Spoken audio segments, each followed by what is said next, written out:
Welcome to Wake Up Wednesday. This is Regina Clark. I'm here in Colorado Springs, and I have been at my gratitude practice now ever since the end of December. And so this week, the topic has been it's chapter 14, and I'm spending a week on each chapter. And it's 15, and I'm going to start 16 tomorrow. So I was at the end. I do 7 days. This is about magically healing your relationships. So what she's asking in the book is to find gratitude for people or situations where we feel like we've been wronged, and to actually turn it by finding something to be grateful for. Now, I love the information. I think it's fabulous. And I've been doing the practice. At the same time, I want to say that I have never experienced extreme neglect or abuse or pain and suffering that I do understand so many people have. So I want to acknowledge that right away. And that is the ultimate goal, is to move into gratitude. But sometimes if we can just find neutral, that may be all we can muster up in our situation or the phase or stage of either grief that we're in or things that have gone on in our lives. It takes time and it takes some work to move through these different situations, especially when there's been someone, a perpetrator, someone who's done something really horrific that feels like it doesn't require or forgiveness, right? That would be unthinkable. And that a lot of times people think that people who do this, they're weak, or they shouldn't give up their right to be angry. But one of the quotes that she does have, let's see if I can find that. In the book, she does say, holding on to anger is like grasping a hot coal with the intent of throwing it at someone else. You are the one who gets burned. And I don't think that's a new idea or a new concept for most of us, that if you're pointing a finger at someone else, you're pointing three back at yourself.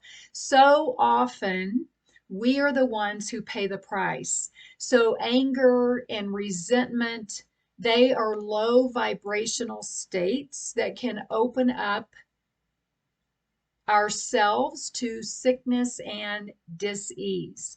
So this is about self-preservation. This is about making an impact in the world. This is about me helping to change future generations in my family, because I also saw this biographical documentary this past weekend that Oprah Winfrey did with Viola Davis. And it's such a classic example of someone who grew up in extreme poverty and pain and suffering and physical and sexual abuse and alcoholism, and having to cover your head because of all the rats, the infestation, wetting the bed until she was 14, not knowing any better. That's the part that gets me.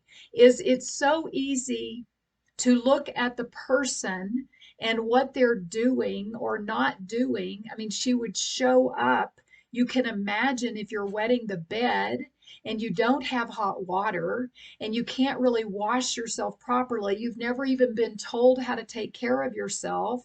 Then maybe you start your period. I mean, if she was 14, so someone at the school had to come and teach her about hygiene. And so I guess what all this brings up for me is, what is it that the person above us, or the person who we have been a victim of their whatever it is that they've done, right? What happened to them?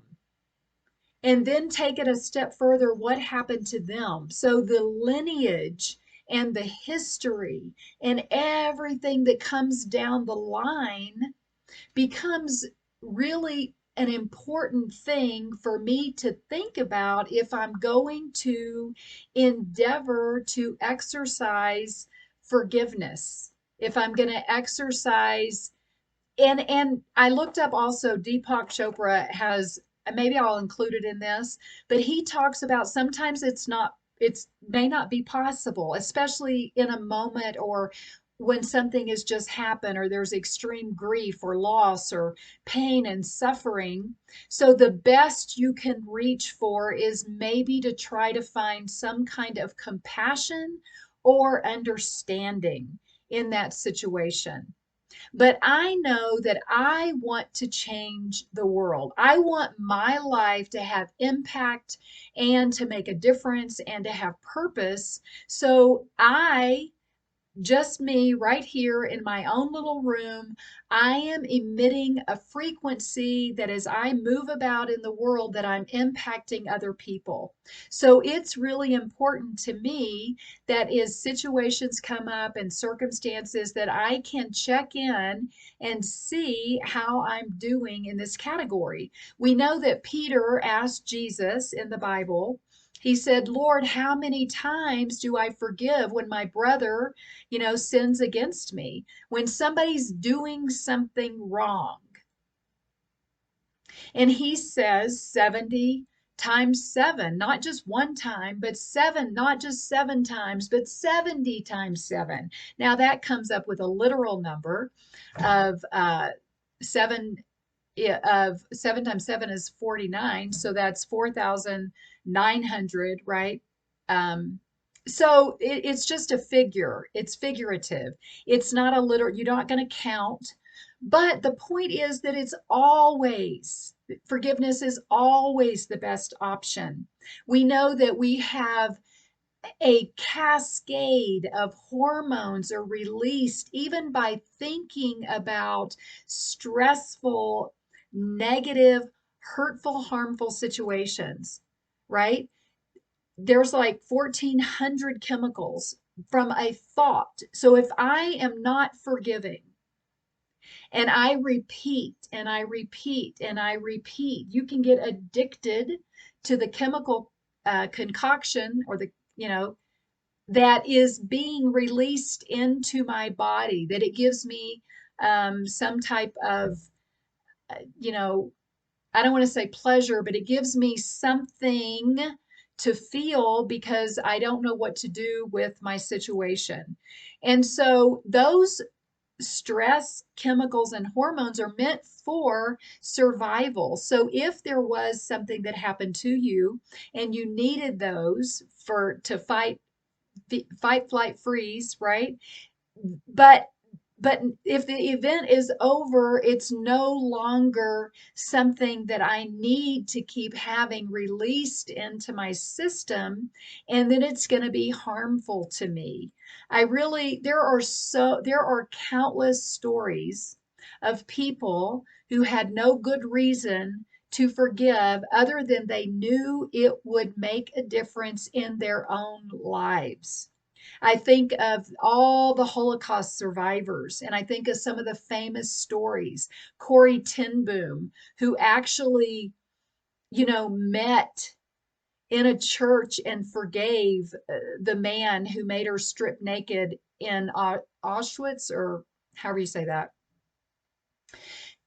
And, Anne Frank was hiding out, and Viktor Frankl took the message and then helped many, many people. There's this woman that I got her book a while back, Dr. Edith Edgar, The Gift. And on the back it says, and she again was a survivor, and it says that Jeanette Walls says, Dr. Edith Eva Edgar is my kind of hero. She has survived unspeakable horrors and brutality, but rather than let her painful past destroy her, she chose to transform it into a powerful gift, one that she now uses to help heal others. So, this is a huge topic, and I know that, and I know there are really hard things.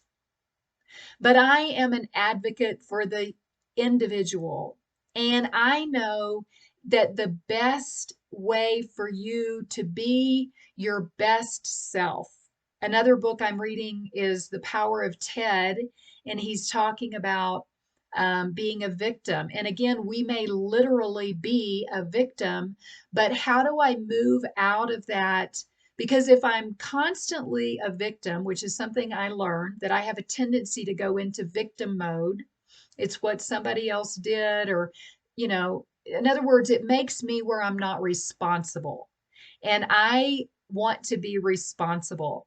And so there's a lot of different ways to look at this, but the opposite in this book, this information, the opposite of victim is creator. If I want to create the best life that I can have, then I'm going to have to let go of blame, and I'm going to have to let go of being a victim, regardless of my circumstance, and move into this greater place of love, acceptance, and forgiveness. And that's what I'm going to be working on this weekend. I'm going back to Mexico. I'm going to be with my daughter for Mother's Day. I'm going to her wild um, divine temple. I don't know what this event it's, but it's a for women, and it's to help heal and to reconnect with myself and with nature. So maybe I'll tell you more about that when I return, but I am blessed to be with you once again and having what is sometimes hard conversations. So please share your ideas, share your opinions. I certainly know that I don't know everything, and maybe you have something that we can all benefit from. I would love to hear from you. And until next week, take care of your precious self, because your life matters.